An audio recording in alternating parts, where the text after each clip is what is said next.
नेताजी के बहुत वरिष्ठ सहयोगी जो अभी हैं इस दुनिया में, जो मंच पर पीछे बैठे हुए हैं, उन सबको नमन करते हुए और आप सबको प्रणाम करते हुए नेताजी की जयंती पर उन्हें सबसे पहले मैं प्रणाम करता हूँ, श्रद्धांजलि देता हूँ। आज समाजवादियों के लिए बहुत बड़ा दिन है। आज सुबह शुभ मुहूर्त में माननीय अध्यक्ष जी ने नेताजी के लिए जो स्मारक बनेगा, मेमोरियल बनेगा, उसका शिलान्यास किया है। और ये मेमोरियल कोई मामूली मेमोरियल नहीं होगा। जो लोग विदेशों में गए होंगे या देश में भी गए होंगे, जहाँ स्मारक बने हुए हैं बड़े महानुभावों के, उसमें बनने के बाद जब ये सामने आएगा स्मारक, कोई स्मारक इसके मुकाबला नहीं कर सकता। कोई भी ये बनाया जाएगा अमेरिका के सबसे महबूब राष्ट्रपति अब्राहम लिंकन के मेमोरियल की तर्ज पर, लेकिन उससे भी बेहतर बनेगा। और लाखों समाजवादियों को और जो अन्याय के खिलाफ लड़ने वाले लोग हैं, उनके लिए ये अनंत काल तक प्रेरणा देने का काम करेगा, प्रेरणा का स्रोत रहेगा। तो इसलिए मैं कह रहा हूं कि समाजवादियों के लिए एक बहुत ही बड़ा दिन है आज। एक बहुत अच्छा काम की शुरुआत हुई है और बहुत करते हैं। समाजवादी पार्टी को मजबूत बनाने का दायित्व तो आप सबका है।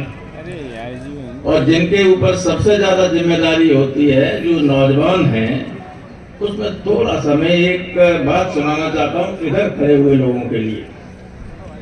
एक बार 12 तुगलक रोड में बहुना जी भी जब पार्टी में आ गए थे, तो 12 तुगलक रोड में चौधरी साहब के साथ हेमवती नंदन बहुना, नेताजी और मैं बैठा हुआ था। तो बहुना जी ने चौधरी साहब से कहा, चौधरी साहब जानते हो कि बीजेपी के कार्यकर्ता में और आपके कार्यकर्ताओं में क्या फर्क है? बोले तुम ही बताओ क्या फर्क?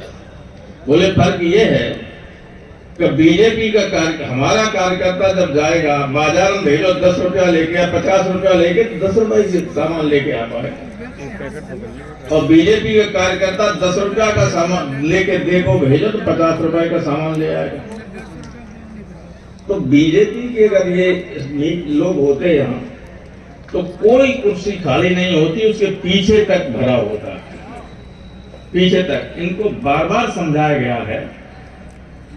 ये कल लिखेंगे प्रेस वाले, कुर्सियां खाली पड़े हैं और जितनी कुर्सियां हैं उससे ज्यादा लोग यहाँ खड़े हुए हैं। और इनका उत्साह का मैं आपको एक बात बताऊं, बुरा मतलब नजर खड़े हुए लोग, ये जो कुर्सी पे बैठे हुए लोग हैं, उनकी धारणा है कि इसी तरह के लोगों की वजह से हम चुनाव हार गए।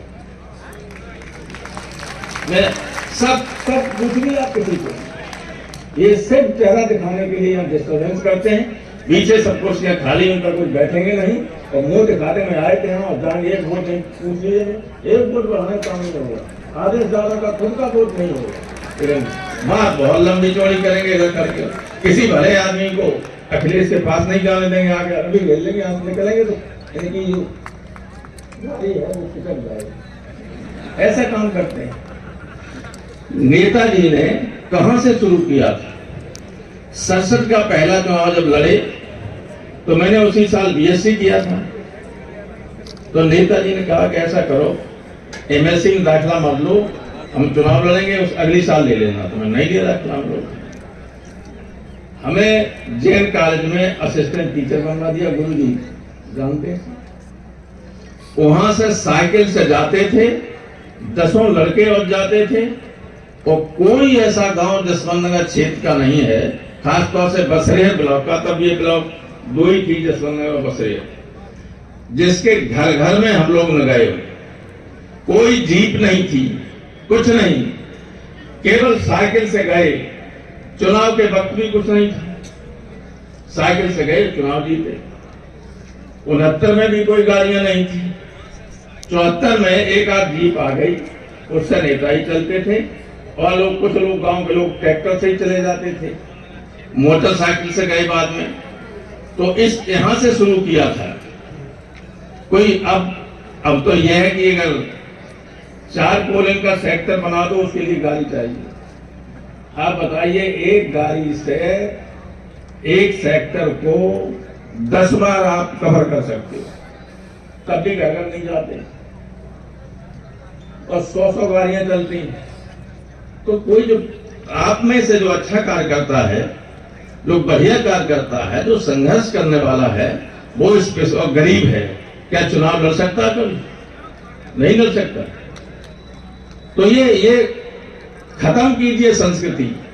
मैंने एक बार राम सेवक यादव MP थे बाराबंकी से, तब मैं 6वीं में पढ़ता था। 57 में सोशलिस्ट संयुक्त सोशलिस्ट पार्टी तो बाद में बनी, पहले सोशलिस्ट पार्टी थी, प्रजा सोशलिस्ट पार्टी थी। हम लोग सोशलिस्ट में थे, हालांकि मेहमद साहब रहते थे प्रजा सोशलिस्ट पार्टी थे, जसवंतनगर में सोशलिस्ट और करहल में प्रजा सोशलिस्ट, यहाँ बरगद वहां लोकल होती थी हम लोग। तो उनसे हम ऐसे ही पूछा, गेहूं लेने आए थे, फसल होती तो गेहूं चंदा करके लेते थे, उससे पार्टी जिले में चलती थी बेच के साल भर। ये स्थिति थी। तो हमने कहा, आपके चुनाव में कितना पैसा खर्च हुआ होगा? उन्होंने कहा 7-8 हजार रुपया खर्च हुआ। और बोले जी MLA हमारा बैठा है, क्या नाम, इसके केवल 250 रुपया जो फीस लगती है सो। तो हम लोगों ने पूछा कैसे आप इतने कम से कैसे होते हैं? बोले पैसे के बल पर हम कांग्रेस का मुकाबला नहीं कर सकते। अगर पैसे से करेंगे, आप BJP से कंपेयर करेंगे तो आप मुकाबला कर लेंगे। सारे देश का पैसा उनके पास, सारा उद्योगपति उनके पास।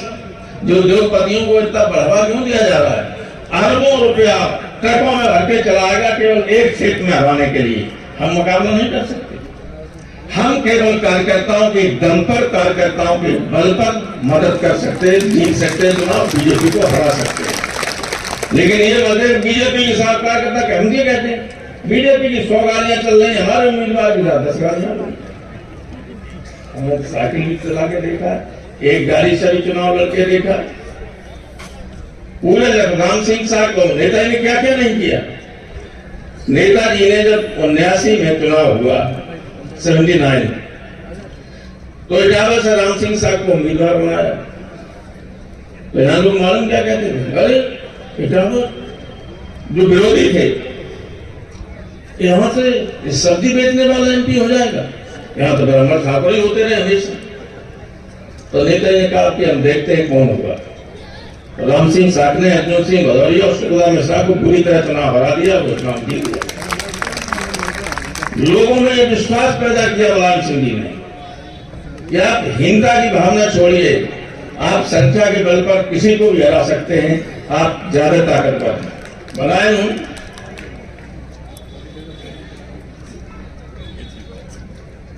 पूरन देवी को जेल से निकाल के MP बना दिया 2 बार। अगर हत्या न हो गई होती तो आगे भी MP होती। कोई सोच सकता था? गरीबों, पिछड़ों, अति पिछड़ों की बात करने लगी BJP, सारे अधिकार छीन लिए, सारा रिजर्वेशन खत्म कर दिया, सारी नौकरियां कॉन्ट्रैक्ट बेसिस पर जिसमें कोई रिजर्वेशन नहीं, और रही बची आउटसोर्सिंग से कोई रिजर्वेशन नहीं। अब काय को मामला लग गया, जब नौकरी नहीं, एक भी रिजर्वेशन नहीं, दलित और पिछड़ों के लड़के कुछ IAS IPS और अधिकारी हो जाते थे, वो बनना बंद हो जाएंगे, क्योंकि अब वो सीधे वहां भी करने लगे। सीधे 10 ज्वाइंट सेक्रेटरी पिछले 2 साल में गवर्नमेंट ऑफ इंडिया ने बनाए हैं। ज्वाइंट सेक्रेटरी यहाँ से जो प्रमुख सचिव जाता है वो बनता है प्रमुख सचिव। इतना सीनियर IAS अफसर, सबसे कठिन जो होती है परीक्षा, उसको पास करके लंबी सर्विस के बाद दिल्ली में इम्पैनलमेंट होता है ज्वाइंट सेक्रेटरी के लिए। लेकिन मोदी जी की सरकार ने 10 ज्वाइंट सेक्रेटरी बना दिए विभिन्न उद्योगपतियों के यहाँ जो काम करते थे क्लर्क लोग, कहते बहुत अनुभवी आप समझ। और इसमें एक भी दलित नहीं, एक भी पिछड़ा नहीं, एक भी माइनॉरिटी का नहीं, इस तरह की सरकार है। तो ये चीजें आपको बतानी पड़ेंगी। वे खाना मिल जाता है शाम को तो गाय को भी खाने दे जाते हैं। कोई होता है देखा, जिस घर में कोई लड़का नौकरी नहीं करता है उसका घर टूटा फूटा पड़ा रहता है। नेताजी कहते थे कि सिपाही बना दो तो देखिए 2 साल में का घर पक्का हो जाता, लेकिन अब वो भी सब खत्म हो गया। तो ये जो गवर्नमेंट है, नेताजी ने जो काम शुरू किया था उसको आखिर तक ले जाना है। अगर देश की और गरीब पिछड़े लोगों की किस्मत को संभालना है तो जहां तक प्रधानमंत्री की बात कहते हैं, ये मुझसे ज्यादा अंदर की बात कोई जानता नहीं। क्योंकि जिस दिन फैसला होने वाला था प्रधानमंत्री का, सारी रात आंध्र प्रदेश भवन में मीटिंग चली, नेताजी नहीं गए, मैं ही वहां था। सवेरे 4 बजे सुरजीत साहब ने कहा कि 90% एमपी मुलायम सिंह के पक्ष में है, फाइनल हो गया है। सुबह नायडू राष्ट्रपति को लिख के दे आएंगे कि यूनाइटेड फ्रंट के लीडर मुलायम सिंह यादव होंगे और अगले दिन उनकी शपथ हो जाएगी प्रधानमंत्री। फिर ऐसी पर्दे के पीछे तिकड़म चली कि सुरजीत रूस चले गए। मैंने कहा आप कल चले जाओ, तो नहीं वो वहां जाना जरूरी है। अब नंदा जी के सामने नहीं बताऊंगा और इसलिए भी नहीं कहूंगा कि हम लोग दुनिया में नहीं है। अगर सुरजीत न गए होते लखनऊ, वो दिल्ली, मॉस्को, तो नेताजी ही प्रधानमंत्री होते। जो साजिश में लोग शामिल थे उन्होंने नाम चला दिया कि साहब वो कह रहा है लालू और शरद के हम आत्महत्या कर लेंगे, मुलायम सिंह बना दिया जाए। ऐसा कुछ नहीं था, वो तो उन्हें टूल बनाया गया। हाँ, विरोध में थे वो जानते थे मुलायम सिंह यादव अगर प्रधानमंत्री बनेंगे तो वो सबसे बड़े नेता होंगे। सबसे बड़े नेता तो उनके न चाहने के बाद भी रहे। किसी का कद मुलायम सिंह के बराबर नहीं था, किसी का।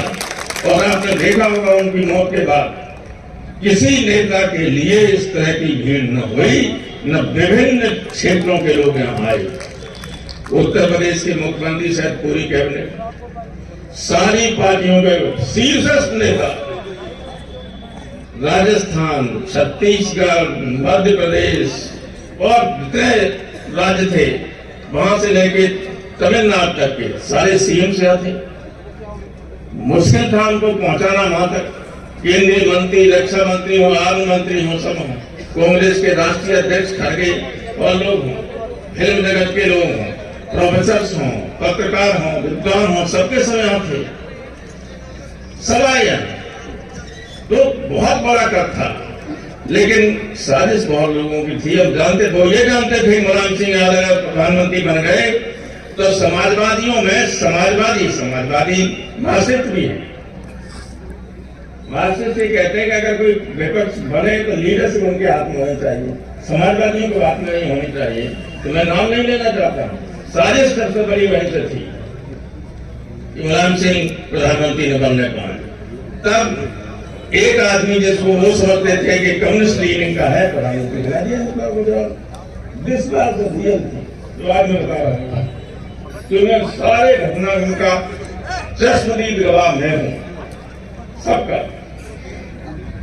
तो इसलिए नहीं बन पाए। और इसलिए कई बार जब आप नेताजी को प्रधानमंत्री बनाने का नारा लगाते थे, एक बार हमें गुस्से में उनसे कहा कि 5 और 10 MP बनाएंगे और मुझे प्रधानमंत्री बनाना चाहते हैं। केवल 5 और 10 MP बना के प्रधानमंत्री बना लेंगे। हाँ, उत्तर प्रदेश विधानसभा के इस लोकसभा के 24 के चुनाव में अगर आपकी पार्टी 40 MP जीतती है तो हम कह भी सकते हैं कि बिना आजाद ने बनाइए न कोई निगम ताकत दूसरे नहीं बनाए। बताओ बनाओगे?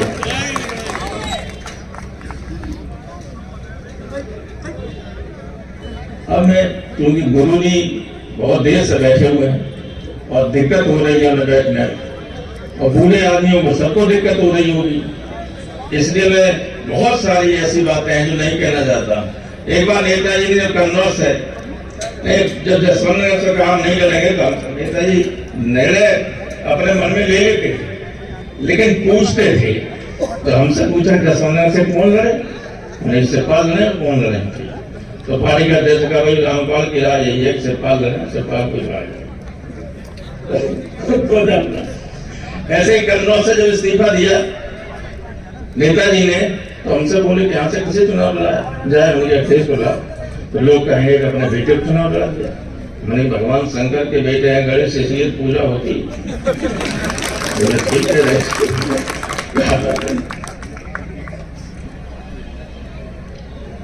मैंने नेताजी से कहा कि आप जब लोकसभा का चुनाव लड़ेंगे, धर्मेंद्र एमपी था, तो धर्मेंद्र इतनी उम्र का है, इसका क्या होगा? तो हमने कि अब हमें लोकसभा का नहीं है लालच, कोई भी हम चाहते हैं, हमें इससे इस सीट को मैंने बचाया था, किसी तरह तिकड़म करके सब रिजर्व करा दे रहे थे बधाइयों को। तो हमने कि धर्मेंद्र वहां से लड़े, हमें राज्यसभा में भेज दें। तो ये सारी चीजें चलती रही। अब की बात मैनपुरी से लड़े थे, ये मैं बताना चाहता हूँ अखिलेश जी, आप भी जानते हैं नेताजी ने स्वयं से कहा था कि मैं आजमगढ़ से नहीं लड़ना चाहूंगा, मैं अपने दूर पड़ता अपने क्षेत्र में नहीं जा पाता हूं, मैं अपने घर से लड़ूंगा, मैनपुरी से चुनाव लड़ूंगा। ये नेताजी का डिसीजन था, ये मेरा नहीं था। जो कुछ लोग ये कहते हैं मेरा डिसीजन था, मेरे गारंटी नेताजी को कोई रोक सकता लड़ने के लिए? अगर नेताजी कहें कि यहां से लड़ेंगे तो किसी की हैसियत है तो उसका विरोध करें।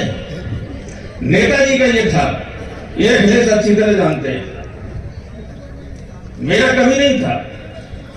मेरी सहमति अवश्य थी कि आजमगढ़ से दूर जाना पड़ता, क्षेत्र में कभी कभी लोग कहते हैं तो हमारे क्षेत्र में आई, और यहाँ ये था कि ऐसा सत्य है, जब ये बन रहा था पर सीमन आयोग जब था उसका मैं एसोसिएट मेंबर था, तो मैंने पहले जसवंत नगर को कन्नौज में लगवा दिया। जब इटावा रिजर्व हो गया तो नेताजी ने कहा जसवंत नगर को इधर करो, तो मैंने कन्नौज में लगवा दिया। आगरा में कमीशन की मीटिंग थी, सुनवाई, तो रामबख्श वर्मा बीजेपी, सत्यदेव त्रिपाठी कांग्रेस और बीएसपी का ये ब्रिजेश पाठक ये तो मेंबर ही था। इन लोगों ने कहा अरे साहब जमुना से गंगा तक बना दिया।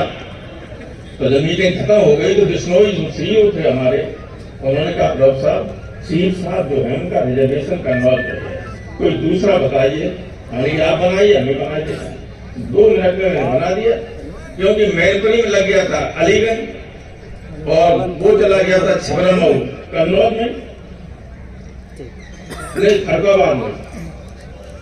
तो हमने ये किया कि जसवंत नगर, मैनपुरी, अलीगंज फरुखाबाद में, छिबरामऊ कन्नौज में, यो घुमा दिया।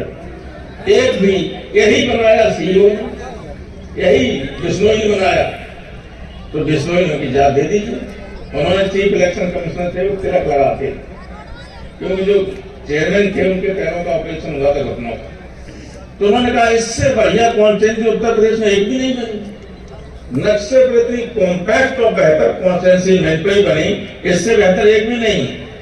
और मैंने कहा बाद में जब बन गई, मैंने कहा चाहे 79 सीटें हार जाए, नेताजी की इस कॉन्स्टिट्यूंसी से बने या उनके परिवार के व्यक्ति को कभी कोई नहीं हरा सकेगा, ऐसी ही कॉन्स्टिट्यूंसी बना। लेकिन कई बार सब लोग ये तो हो जाते हैं, हुए हैं, तो ये है। लेकिन अब आज हम तो पार्टी की तरफ से, पार्टी के अध्यक्ष को और आप सब की तरफ से धन्यवाद देना चाहते हैं कि जो आपने आज शिलान्यास किया है और जितना शानदार, क्योंकि हमने वो मेमोरियल्स देखे हैं, मैंने लिंकन के मेमोरियल को कई बार देखा। शाम के वक्त वहां ये भीड़ होती है प्रतिदिन, जहां फोटो लेना खड़े होकर मुश्किल हो जाता है। जब तक फोटो लेने तब तक 10 लोग आगे से निकल जाएगा। स्कूलों के बच्चे और जितने ब्लैक हैं तो सभी आते हैं, उनकी रास्ता को मुक्ति दिलाई रास्ता से, तो उससे उसी तरह का है। आप नक्शा में देखा होगा, उससे थोड़ा और बेहतर, बहुत बेहतर, क्योंकि वहां इस तरह का कोई पार्क नहीं है। सामने एक मेमोरियल है अमेरिका का, वो दिखता है दूर, उस तरफ दूर जेफरसन मेमोरियल है। तो लेकिन बहुत बढ़िया है। अभी लेकिन होता है तो थोड़ा ऊंचा है, बढ़िया। आप लोगों का सीना गर्व से ऊंचा हो जाएगा, और जब आया करोगे तो अन्याय के खिलाफ संघर्ष का स्रोत आप में फूटता रहेगा, अंकुर फूटता रहेगा कि अन्याय के खिलाफ लड़ने से व्यक्ति किस ऊंचाई तक पहुंचता है। उसके कदमों पर कुछ चलोगे तो कुछ न कुछ समाज को देंगे। आज मैं नेताजी को प्रणाम करते हुए, श्रद्धांजलि देते हुए अपनी बात खत्म करता हूं, और अध्यक्ष जी को इस बात का धन्यवाद देता हूं कि उन्होंने शुभ मुहूर्त में एक शुभ काम शुरू किया।